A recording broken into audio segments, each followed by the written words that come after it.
প্রিয় বাংলাদেশ, প্রিয় ভাই বোনেরা, আসসালামু আলাইকুম।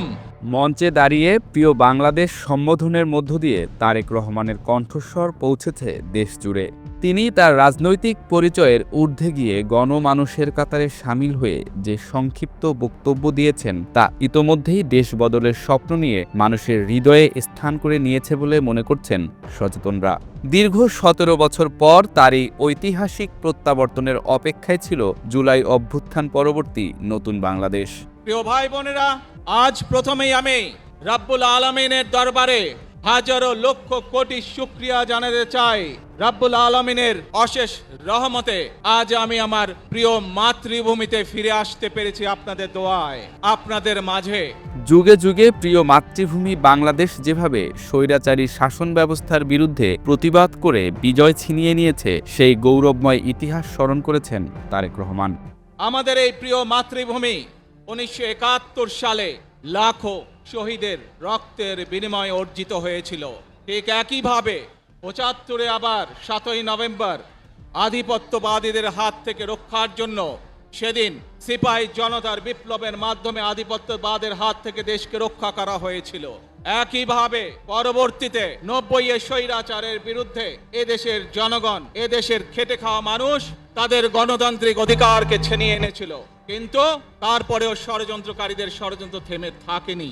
আমরা তারপর দেখেছি ২০২৪ সালে, ৭১ সালে এই দেশের মানুষ যেমন স্বাধীনতা অর্জন করেছিল, ২০২৪ সালে এদেশের ছাত্র জনতা সহ সর্বস্তরের মানুষ, কৃষক, শ্রমিক, গৃহবধূ, নারী, পুরুষ, মাদ্রাসার ছাত্র সহ দলমত নির্বিশেষে, শ্রেণী পেশা নির্বিশেষে সকল মানুষ সেদিন ২০২৪ সালের ৫ই আগস্ট এই দেশের স্বাধীনতা এবং সার্বভৌমত্বকে রক্ষা করেছিল।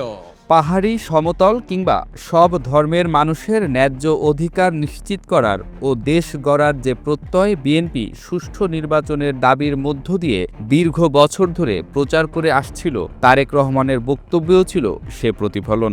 সত্যিকার অর্থেই এই জনপদের মানুষ ভোটাধিকার প্রয়োগের মাধ্যমে তাদের ন্যায্য অধিকার ফিরে পেতে চায়। এই দেশে যেমন পাহাড়ের মানুষ আছে, এই দেশে একইভাবে সমতলের মানুষ আছে। এই দেশে মুসলমান, বৌদ্ধ, খ্রিস্টান, হিন্দু সহ বিভিন্ন ধর্মের মানুষ বসবাস করে। আমরা চাই সকলে মিলে এমন একটি বাংলাদেশ গড়ে তুলব আমরা, যেই বাংলাদেশের স্বপ্ন একজন মা দেখেন, অর্থাৎ একটি নিরাপদ বাংলাদেশ আমরা গড়ে তুলতে চাই। ঐতিহাসিক প্রত্যাবর্তনের দিন গণসংবর্ধনার মঞ্চেই তারেক রহমান এদেশের সাধারণ মানুষের নিরাপত্তায় রাষ্ট্রের দায়িত্বের কথা স্মরণ করিয়ে দিয়ে ৩ বার উচ্চারণ করেন জাতীয় শান্তির দাবি। যে কোনো মূল্যে আমাদেরকে এই দেশের শান্তি শৃঙ্খলা রক্ষা করতে হবে।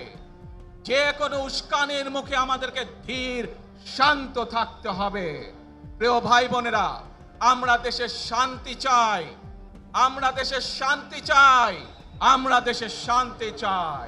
নির্বাচনে জাতীয়তাবাদী দল সরকার গঠন করলে গণতন্ত্র নিশ্চিতে দেশবাসীর সহায়তায় দেশবাসীর জন্য সুদূরপ্রসারী পরিকল্পনার কথা বলেছেন তারেক রহমান। তার কণ্ঠে ছিল শহীদ প্রেসিডেন্ট জিয়াউর রহমানের কণ্ঠের মতোই দৃঢ়তা। এই মুহূর্তে দেশব্যাপী ছড়িয়ে থাকা কোটি মানুষ অপেক্ষায় তারেক রহমানকে জনতার তারেক রহমান হিসেবে বরণ করে নিতে। আজ এই বাংলাদেশের মাটিতে দাঁড়িয়ে আপনাদের সকলের সামনে আমি বলতে চাই, বাংলাদেশ জাতীয়তাবাদী দলের একজন সদস্য হিসাবে আপনাদের সামনে আমি বলতে চাই, I have a plan for the people of my country, for my country. আজ এই পরিকল্পনা দেশের মানুষের স্বার্থে, দেশের উন্নয়নের জন্য, দেশের মানুষের ভাগ্যের পরিবর্তনের জন্য, যদি সেই প্ল্যান, সেই কার্যক্রম, সেই পরিকল্পনাকে বাস্তবায়ন করতে হয়। প্রিয় ভাই বোনেরা, এই জনসমুদ্রে যত মানুষ উপস্থিত আছেন, এই সারা বাংলাদেশে গণতন্ত্রের শক্তি যত মানুষ উপস্থিত আছেন, প্রত্যেকটি মানুষের সহযোগিতা আমার লাগবে। প্রত্যেকটি মানুষের সহযোগিতা আমাদের লাগবে। আপনারা যদি আমাদের পাশে থাকেন, আপনারা যদি আমাদেরকে সহযোগিতা করেন, ইনশাআল্লাহ আমরা আই হ্যাভ এ প্ল্যান বাস্তবায়ন করতে সক্ষম হব। দীর্ঘ ১৭ বছরের নির্বাসন শেষে দেশে ফিরে শয্যাশায়ী মায়ের কাছে না গিয়ে জনতার মঞ্চে দাঁড়িয়ে দেশবাসীর প্রতি কৃতজ্ঞতা প্রকাশ করে ভালোবাসা বিনিময়ের পাশাপাশি তারেক রহমান এটাও জানান দিলেন, জাতীয়তাবাদী দলের সবার আগে বাংলাদেশ স্লোগানটি শুধুমাত্র মৌখিক নয়, প্রতিশ্রুতিও। প্রিয় ভাই বোনেরা, আজ আপনারা জানেন এখান থেকে আমি আমার মা দেশনেত্রী খালেদা জিয়ার কাছে যাব। একটি মানুষ, যে মানুষটি এই দেশের মাটি, এই দেশের মানুষকে নিজের জীবনের থেকেও বেশি ভালোবেসেছেন, তার সাথে কি হয়েছে আপনারা প্রত্যেকটি মানুষ সে সম্পর্কে অবগত আছেন। সন্তান হিসাবে আপনাদের কাছে আমি চাইবো আজ আল্লাহর দরবারে আপনারা দোয়া করবেন যাতে আল্লাহ ওনাকে তৌফিক দেন, উনি যাতে সুস্থ হতে পারেন। প্রিয় ভাই বোনেরা, সন্তান হিসাবে আমার মন আমার মায়ের বিছানার পাশে পড়ে আছে সেই হাসপাতালের ঘরে, কিন্তু সেই মানুষটি যাদের জন্য জীবনকে উৎসর্গ করেছে, অর্থাৎ আপনারা এই মানুষগুলোকে যাদের জন্য দেশনেত্রী খালেদা জিয়া জীবন উৎসর্গ করেছেন নিজের জীবন, সেই মানুষগুলোকে আমি কোনোভাবেই ফেলে যেতে পারি না।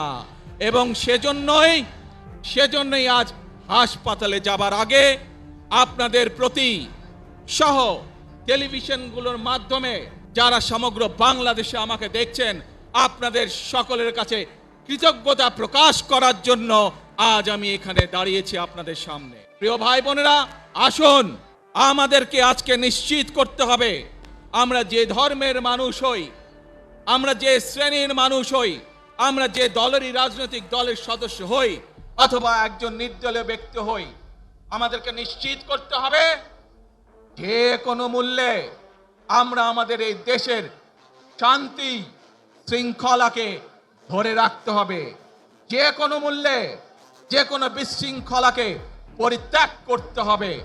যে কোনো মূল্যে আমাদেরকে নিশ্চিত করতে হবে যাতে মানুষ নিরাপদ থাকতে পারে।